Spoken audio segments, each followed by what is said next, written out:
and when are you actually ready for mass scale? So what I've got here, first and foremost, I think of this like the life cycle of a caterpillar to a butterfly, right? Your CPG company starts probably for many of you as a maker, and then eventually you become into this national brand, this amazing product. And I'm going to talk about the whole life cycle, and then I'm going to talk specifically about what SeedSpot does in our programs to support you. So first and foremost, it's a five, I would consider it a five kind of step cycle. You've got your makers. These are individuals who are doing about 0 to 5K on a monthly basis. Notice I'm using monthly revenue as kind of our benchmark here. Leveraging the chat, I'm going to crowdsource. Why do you think I'm anchoring into monthly revenue versus annual revenue? If you want to be a national supplier for a retailer, why does monthly revenue matter? Pop it in the chat. Yeah, DeAndre, cash flow is important, but most of your retailers are not super worried about your cash flow. Yes, seasonality is important because for many of us, right, you've got farmers market versus winter versus holiday. That's great, but nope, that's not why. Recurring business, Shelly for the win. Yes, thank you. I just sounded like Aziz Ansari right there. Okay, so Shelly, yes, you are right. Reoccurring business. A retailer, a mass retailer wants to know they can depend on you, that you've got stability in your revenue so that once you sign a contract, that product consistently, that order consistently will show up on shelf. So your makers are exactly what you think of, right? These are people who are doing it at home, potentially not in a commercial kitchen. You've discovered a recipe or there's part of your heritage that you love. There might be your child has eczema and you've discovered a skin cream that helps the way that Aquaphor can't, but you're doing it in kind of small batches. You're doing it at home. You probably don't have formal branding quite yet. You haven't thought about packaging or colors or fonts. You really aren't thinking about like bank accounts or how to formally sell. You might be using Venmo. You accidentally might be using your personal bank account, right? So we're just kind of testing the waters here. And from there, we start to prove like, oh my gosh, I have a product that this world really cares about. Is anybody right now, do you identify as a maker? Are you in this phase? Are you stumbling through it, discovering and learning kind of alongside the business? You can raise a human hand or pop into the chat. Does the maker phase resonate with you? Linda makes fun of me because I use my teacher wait time. You are right now experiencing teacher wait time. Addie smiled. Thank you for laughing. Cool. Okay, so all of you are further along than Maker. High five to everyone here. Congratulations. Next up, we've got testing. So in testing, we start to build some of the foundation pieces that are going to help us grow. We're talking about your branding, which for a lot of the founders, I find is their favorite part. It's what really embodies who you are and what you're offering. This would be things like setting up your website, setting up your social media. You'd start to track your actual sales, ideally your cost of goods and making sure that you're profitable and that you're getting all of your costs covered. You'll start to build a small following that is not your grandma, is not your uncle, is not your partner, right? You're starting to get validation and traction outside of that friends and family group. And they're now giving you feedback that you are rocking and rolling. The revenue in that testing is going to be 2K to about 15K. Again, I'm rooting into monthly. And again, you can see how we're building, right? So we started with just kind of understanding and now we're building upon it. I'm going to go ahead because I feel like the vibe I'm getting from the room is we're probably in the proving scaling phases. So I'm going to jump to those. Proving. I'm proving 10K to 50K monthly. That's a big jump, I know. But listen, you're proving yourself. You can do the big jump. You're ready for it.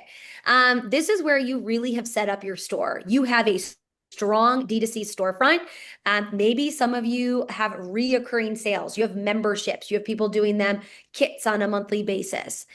You've started really thinking about things like FDA compliance, labeling, allergy statements, kosher statements, fair trade statements. You have customer reviews. They are leaving 5-star ratings. And then you're starting to say, okay, my license kitchen no longer is working. I actually need to find a co-manufacturer. It makes more sense for me to get out of the kitchen, to get out of the making of the product and hire somebody who can help me create capacity as a founder. So you're starting to build your team. I think a lot of times we assume building your team is hiring just a first person. It can be contractors too. It's a person to come in and rebrand for you. It's a person to come in and help you potentially with your FDA. It's a person to come in and maybe talk to you a little bit about distribution and what that could look like. Maybe no longer are you packaging in your house and you're starting in the proving phase to use somebody else. Yeah, that's right. Anybody in the proving? Who's proven right now? Yes, thank you, Shelly, for a hand raise. Yeah, Jan, love it. Awesome. Shelly, do you mind coming off mute? What's been difficult about the proving phase for you? I would say we're mostly D2C, so it's we haven't gotten to that retail point, so this is Yeah. why I'm applying. But I would say just like keeping the consistency Yeah. and we do, long story short, we do like individual purchases and subscriptions, so trying to Great. retain people and get them into subs is always a challenge. And then just costs all the Yes. time. Like Well, COGS keep and going up and I can't increase my prices as fast. and it's really difficult too, I think, something to just admit out loud is there are certain retailers that want American made product. But at this point, it's so expensive to do everything just here. And so it becomes really difficult. It's kind of a cat and mouse game, right? Between where are the costs? What are we going to, who's the retailer we're looking for? Shelly, thank you for sharing. Lisa, what do you have to add? I actually just still had my hand up when you said raise your hand, but I absolutely agree with the proving phase. Just continually getting that monthly recurring income becomes the issue. Now, we are in some retail, Great. but not enough where we're seeing that, Yes. monthly recurring. And it seems like we're paying more than we're making.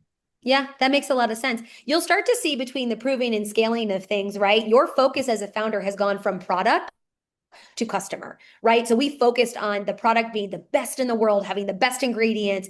You every time you get a positive review, you feel so very proud. Now you have to shift your focus to finding that customer and that consistency because the product should run on its own, right? And so you'll start to see as we go into scaling, okay, well, at this point you have enough retailers that you have to be using a co-manufacturer for liability, if nothing else. You have to be using a distributor to get it to the retailers.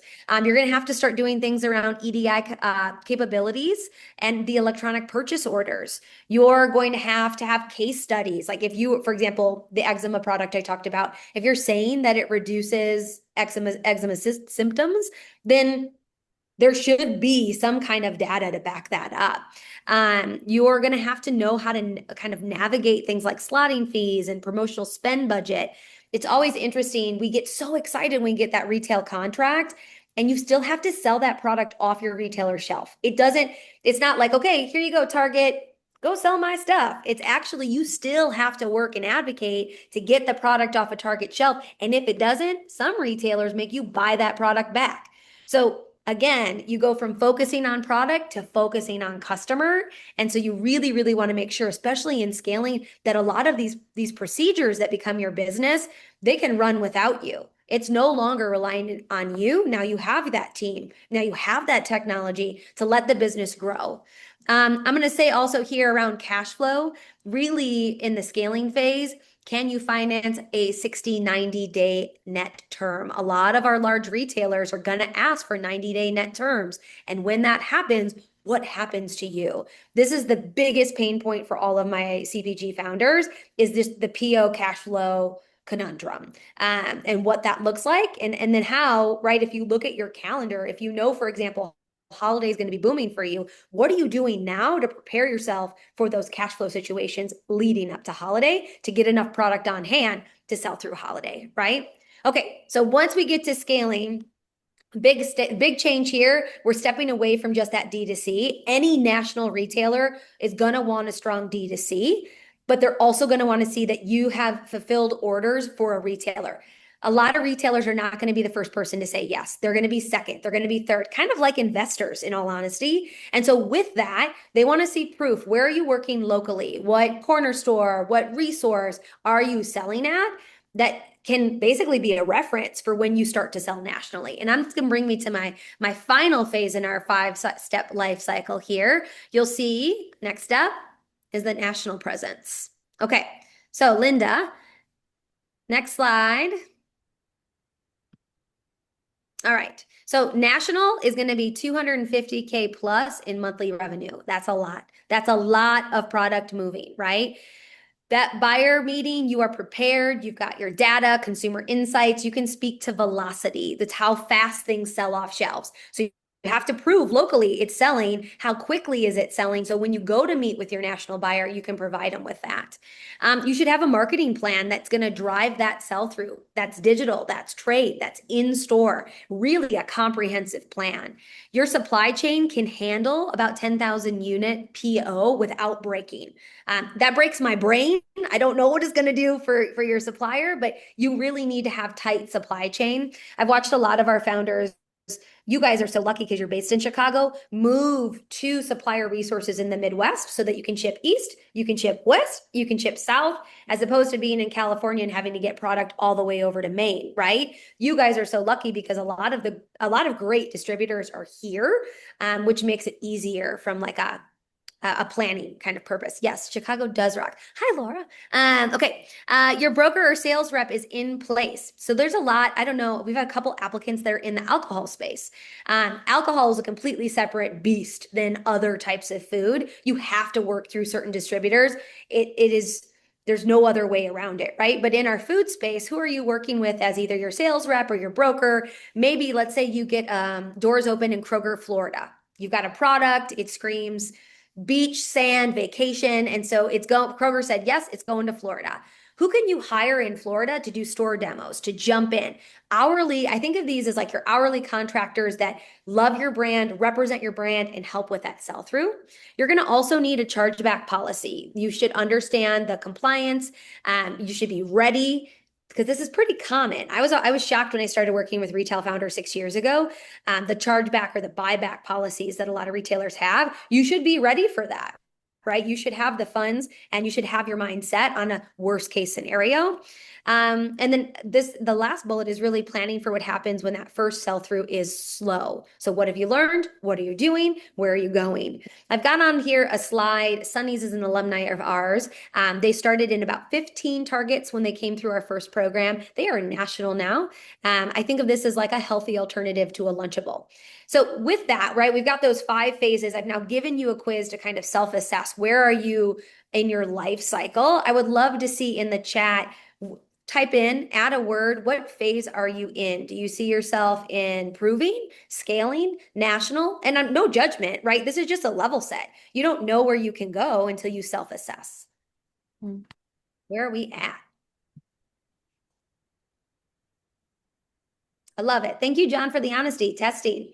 Hopefully this makes it really clear too, John, as you're building out. Okay, if I'm testing, what's coming up next? What do I have to do next? Awesome. Oh, speaking of liquor, yes, we've got the Queen of Tequila here. Love to see it. Yeah, and this might look slightly different. My subliminal message there was difficult around the alcohol or an adult beverage. Great. Love it. Love it. Love it. Love it. Thanks everybody for adding in the chat and thank you for supporting. I also love Lisa has added her link in there. So if you guys want to trade product information with each other and connect, listen, you're an entrepreneur. Get it done. Cool. Next slide, Linda. So I wanted to just level set us and give us language about kind of where we're at and when are you really going to be taken seriously by a buyer. I also wanted to demystify the world of a buyer, right? And so I think often, we watch so much Shark Tank that we just assume we pitch to like Mark Cuban and then suddenly we're national, right?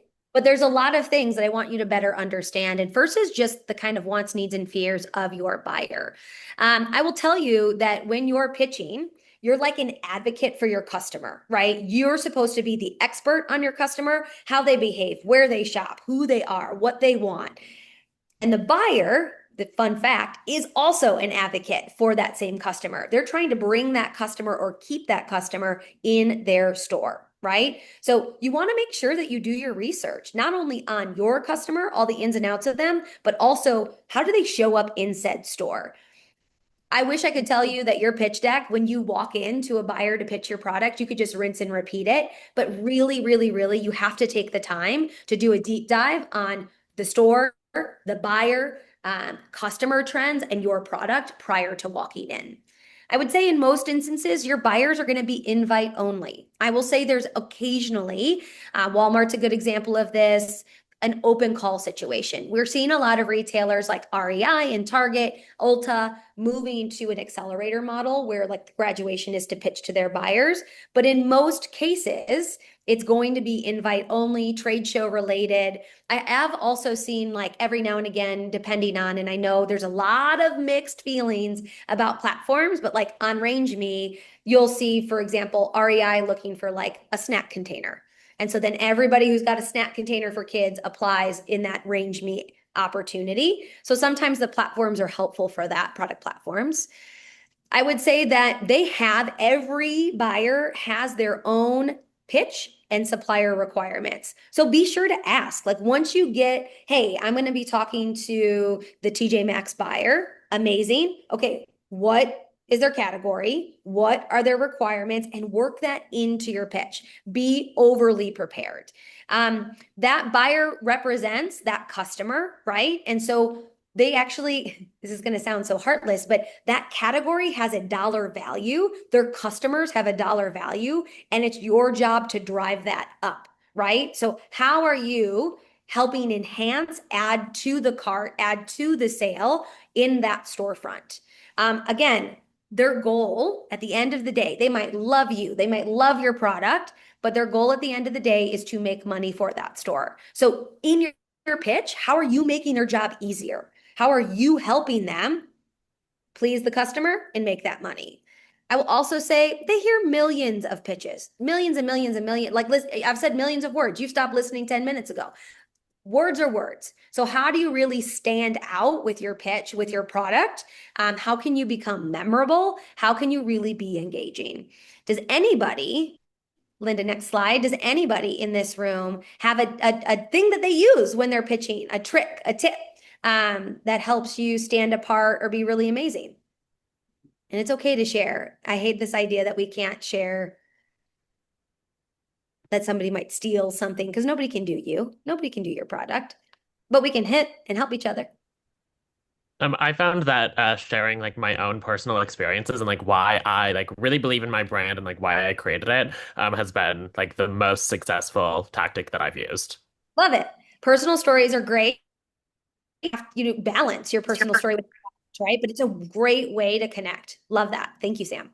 And also thank you for sharing. Ooh, Angelique, I want to know what the catchphrase is. Come on.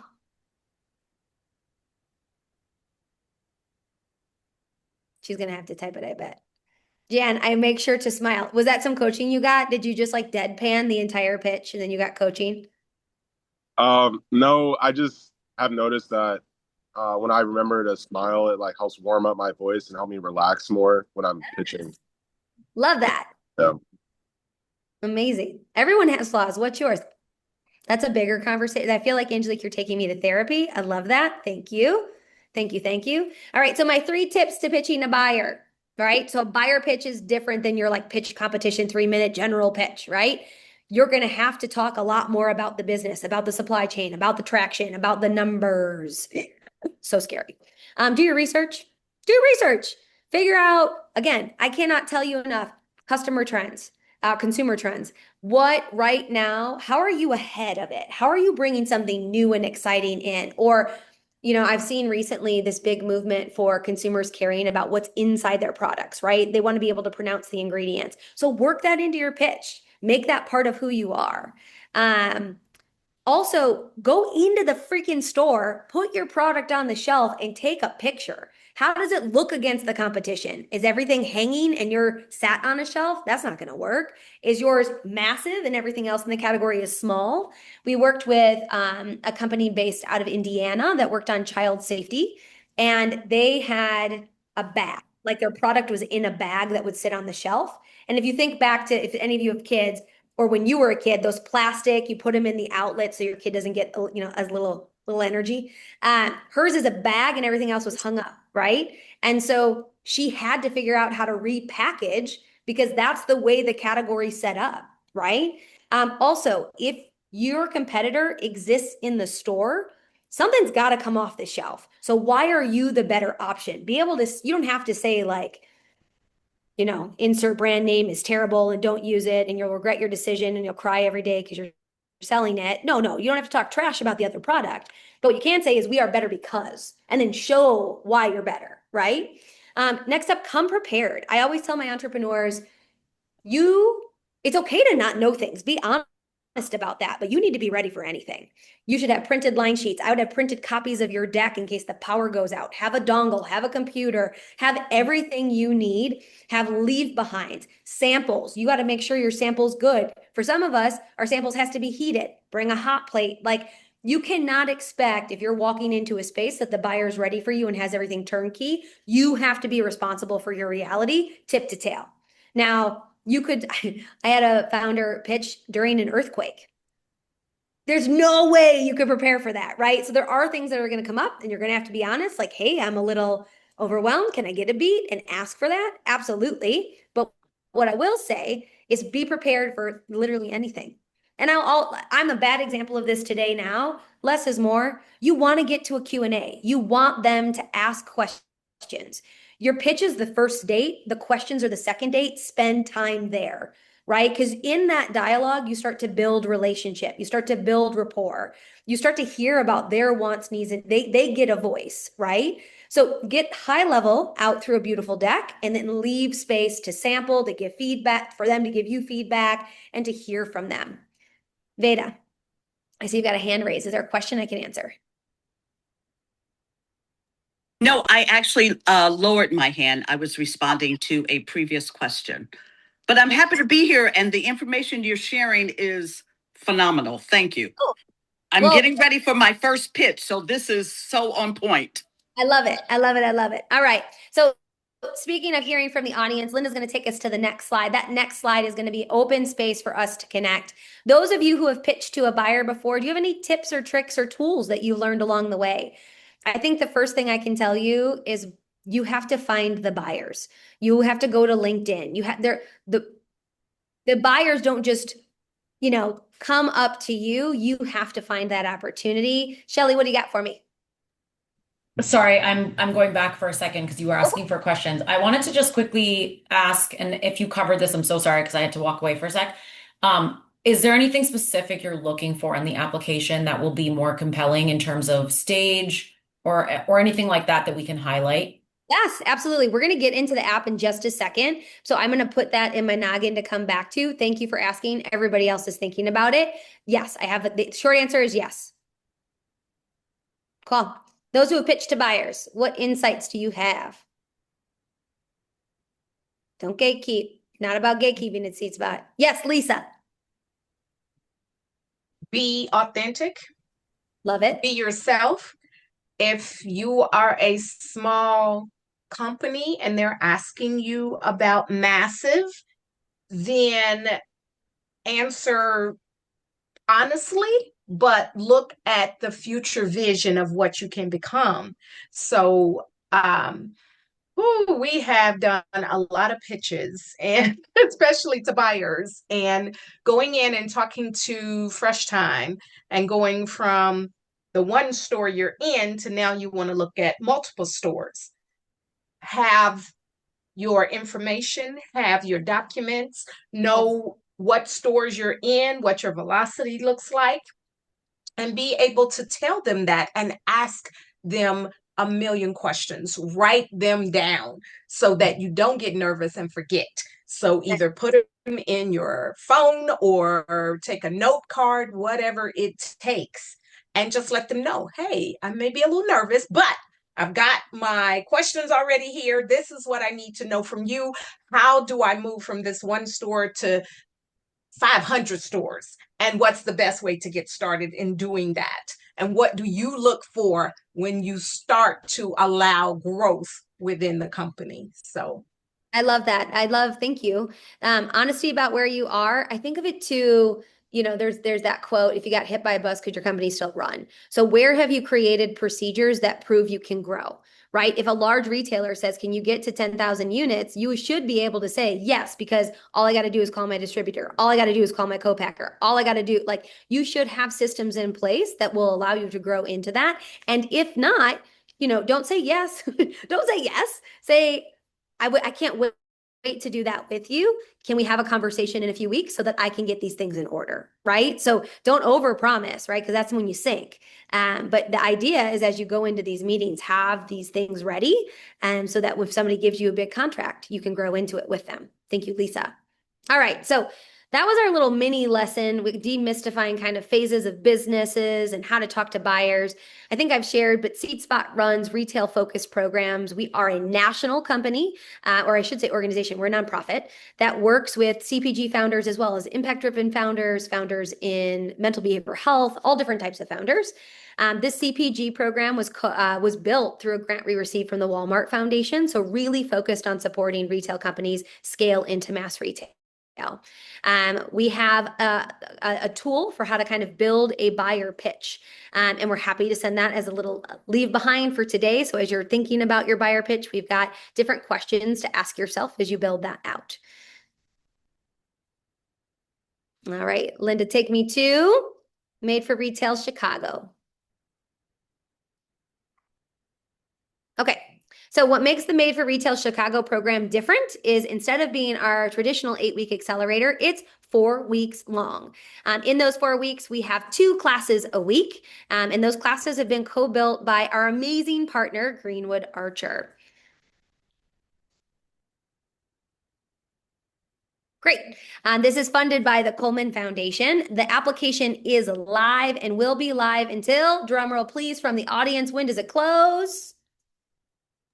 Thursday, Jan? July 2nd.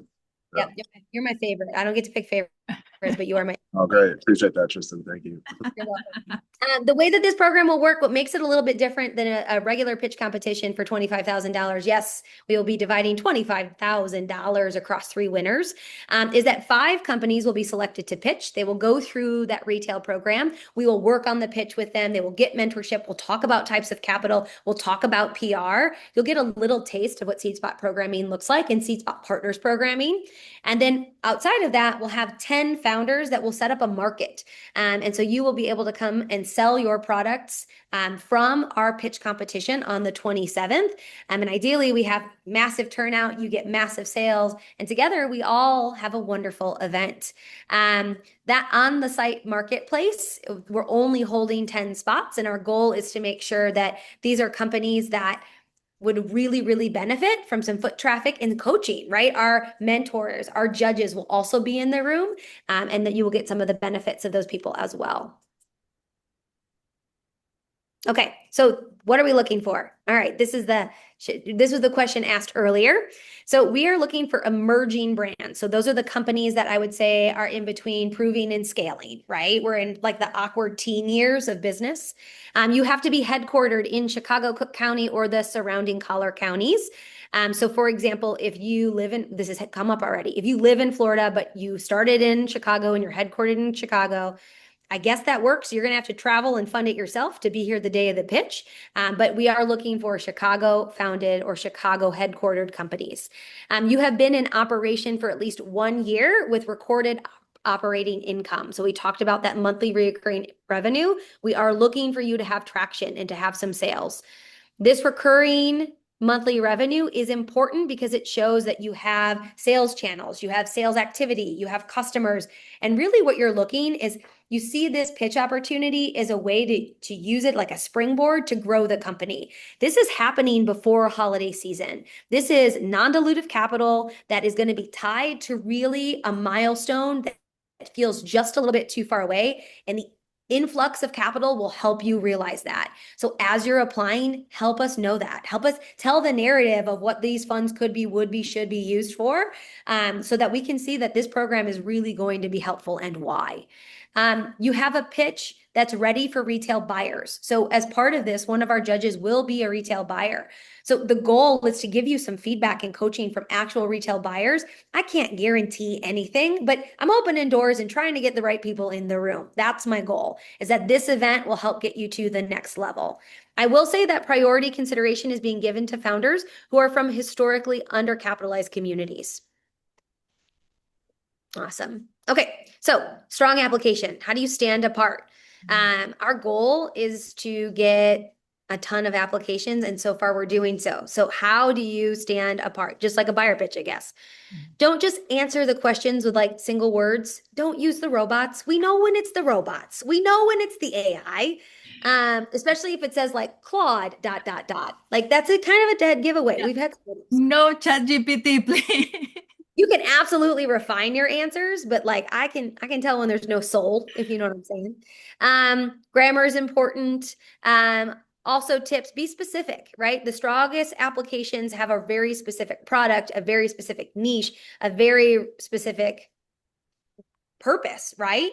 And if at any point in time, you don't understand what one of the prompts says, like, hey, I'm trying to put an elevator pitch together. I've never had to do one before. What goes in it? Linda's here. She's taking office hours, 15-minute calls. She is accessible to chat with you. She's going to put her link, her 15-minute call link in the chat. So feel free to have a personalized follow-up with her. One of the things at SeedSpot that we really, really, really try to stress is accessibility to our entrepreneurs. So take the advantage. Ask the questions. We love a personal story. Sam already kind of teed this up for us. Tell us your why. A lot of your products have been created from a need or an experience that is unique to you. So tell us about it. And then, we're right there on the cusp, and it seems like Chicago waits to the last minute. But if you can get that application in early, we can always give you feedback and coaching and support too. So please submit if you have not done so.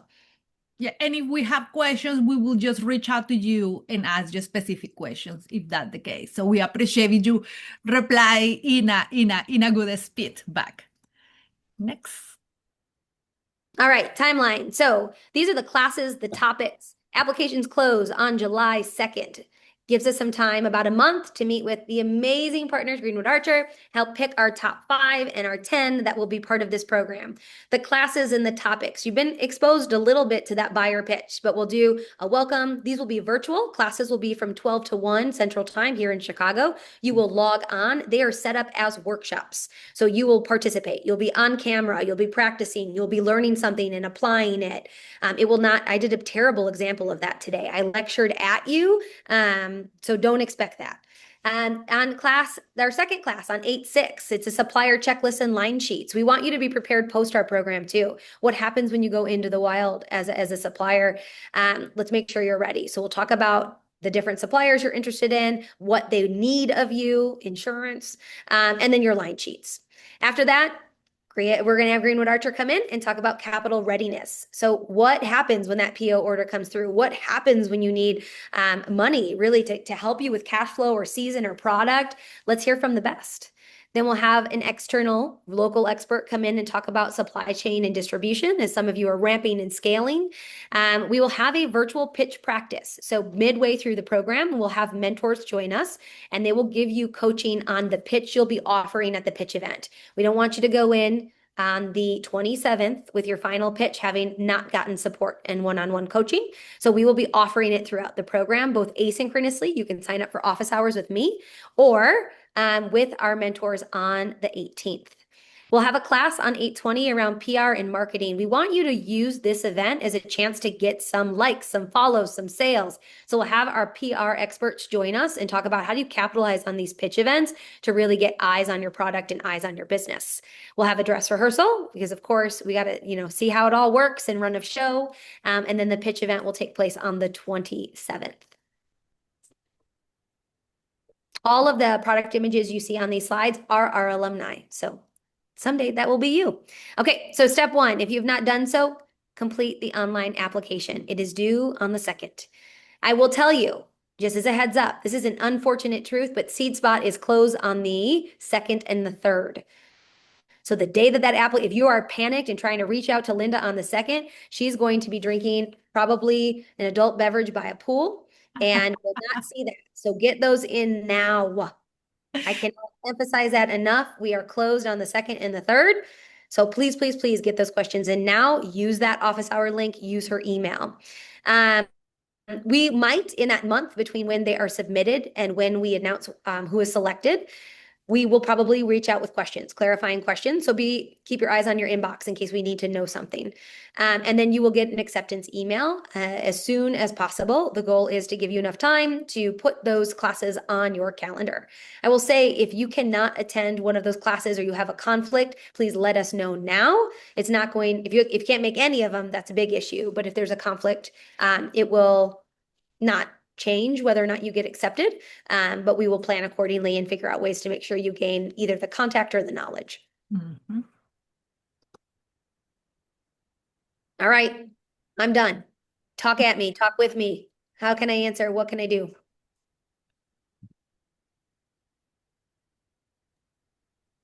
Come on, everybody. So I This is know your time. Go ahead, Lisa. so I noticed that when we receive the link, that the link for the application is also there. Is that correct? So we can just get out of this and go back to that link? Or I'm not, should we try to set up a call with Linda before we do the application, which the is part tight? of me that is a perfectionist, like most of our founder type A people are, would set the call up before submittal, but that's just what I would do. And I would go through the application and figure out what your questions might be, and that way you're just refining and fine tuning, not building from the ground up. But yeah, I think that that Calendly link will take you to setting up a 15-minute call. The email goes to obviously emailing Linda. If you rather just Mhm. again asynchronously send her a question, great. And then the application, I don't know if we put it in the chat recently. We can put it in again, but there is an application with link as well. Yes. So, Lisa, feel free to email me the questions, set up a calendar on. If for some reason you guys cannot find the time with me, send me an email and say, Linda, these are the times that are available. Really want to talk to you, or the question via email. Everything works. If this happens a lot, people likes to go to the application and try to look at the questions, and they just don't fill it out, and then suddenly they submit it, and they're like, oh, I submitted. Don't worry, just let me know. Hey, Linda, I submitted by mistake. I was looking at the questions. I'm going to enter a new one. You don't worry about it. And I know. And when you get the real one, I get rid of the practice one. So it's nothing to worry about that. Remember, today and tomorrow, because then I'm going to be with that margarita by a pool. Yes. And when you go in to do the application and look at the questions, do you have the option to go back and finish it, or do you have to do it all in one sitting? All in one sitting. You can leave the tab open. And so if you leave the tab open, that's fine. It won't time you out. Okay. But yeah, it is the Qualtrics that we use. Yeah, it's all in one sitting. Yes, Okay, I just thank add you. over there the link, Lisa, in the chat with my email. I see somebody already schedule a call with me. That's amazing. But don't worry, don't freak out. Go through all that today and tomorrow. We have to do tomorrow, and I'm going to try to accommodate as much as I can to be there for you guys to support. So, okay. If you do a mistake during the application, don't worry. Just email me back and say, Linda, for this question, I entered this, but I really wanted this. And then everything is fixable. Okay. So don't worry. I get a lot of people sometimes really worry about it. Jan?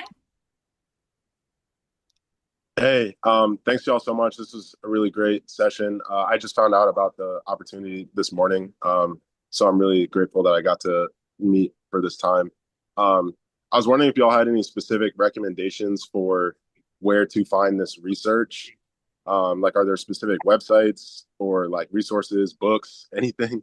That would be helpful for getting the data set for my pitch deck and for these kinds of pitches. Yeah, I mean, the game has changed since I built pitches. You have so much more research now at your fingertips. There is, from a consumer trends standpoint, if that's what you're looking at, We actually, in our retail class, we have somebody from Albertsons, a buyer from Albertsons, come in and talk about that. So I can shoot over kind of a list. You should be able, if you were selling to any retailers, you can ask the buyer, like, what is the velocity? You can look at their reorder rates. Like, there's things like that you can do. If you look at the self-assessment that we popped in the chat to see if you're ready for retail, mass retail, one of the things they're going to look for is, as you're selling to retailers, do you have a product or do you have 2 to 4 products, right? Because they don't, like for tea, for example, like they're not going to just put a single tea. They're going to want to put like a couple of your products together. And it's okay if you don't have 4 yet. We're starting with this, and based on user feedback or our feedback, we're looking at these different things later.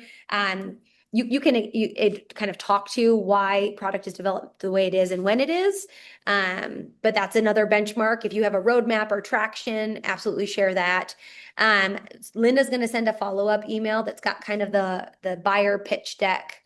And the recording, I'm going to be sending this recording, the PDF of the deck, the assessment, to see if you guys are ready, to help you guide and refine your pitch and strategy. So I will be sending those things with the email. Just give me a few hours because sometimes it takes for the recording like a whole hour to get ready. But I will be sending that to every single person here. So don't worry about that. Yeah, so I've also got a checklist for buyer pitches that you can kind of work through, Jan, and then actually finding the numbers, like sitting down with QuickBooks, figuring those things out. It's not fun, but it definitely is necessary. I would say for our pitch, you don't need to get into the weeds with your numbers quite like that. And for the application, you absolutely do not. But you can absolutely leverage some of the tools we'll send over as a resource. Mm-hmm. All right. Thanks y'all so much. Oh gosh, and look at our amazing partner, Lara from Greenwood Archer over here, is giving you a link specifically to your product, Business Insights. So give her a virtual high five because she's the best. Thank you, Jan.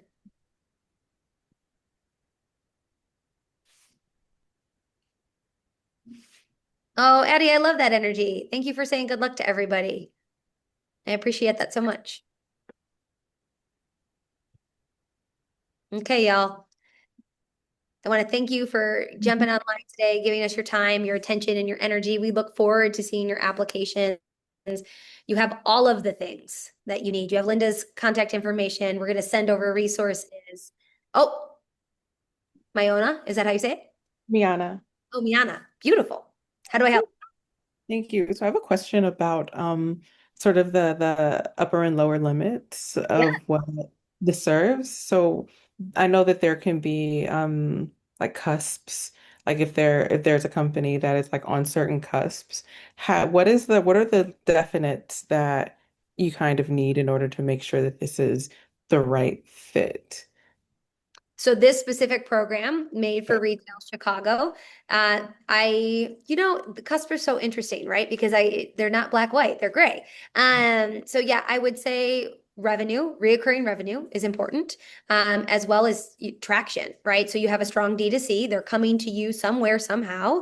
And ideally, I'd like to see that you're in a retailer. And it doesn't have to be big. I'm not looking for Erewhon, but I'm looking for something that is the product is selling without you. If you think of it that way, right? That shows a bit of scale, that shows a bit of your team. And I will also say we're not looking for perfect. Like I don't need, part of the benefit of this program is to get coaching and to get insights and to get support. So like if your branding is a little bit like you have goals to rebrand, but you haven't done it yet because you're surviving, like that's perfect in my opinion. Like if you're open to that coaching and that feedback and there's opportunities, like don't hide that from us. That's the purpose of, in my opinion, any program you join is you come in and you have an opportunity to connect, grow your network, and learn something. So be honest about that. And what are your goals? What are you trying to accomplish? Obviously, money. Who isn't? But outside of that, what does success look like? So hopefully also based in Chicago and all of those things. But like when you come to, like when I'm looking at traction for a business, those are the things I'm really paying attention to. Got it. Thank you. Yeah. You don't need a viral TikTok video or a million followers on something. I'm looking more at the function of the business. All right. Any other last minute questions? No? Well, okay. Thank you so much. I can see everybody, a lot of people doing those meetings with me. Thank you so much. Any questions, you have my email. I'm going to be sure to send you later today that email with all these resources so you can have them in one place in case that you miss them from the chat. Thank you so much for your time. Thank you for being here. We really appreciate it. And we're really looking forward to see your application. Have an amazing day. Bye-bye. Thank you.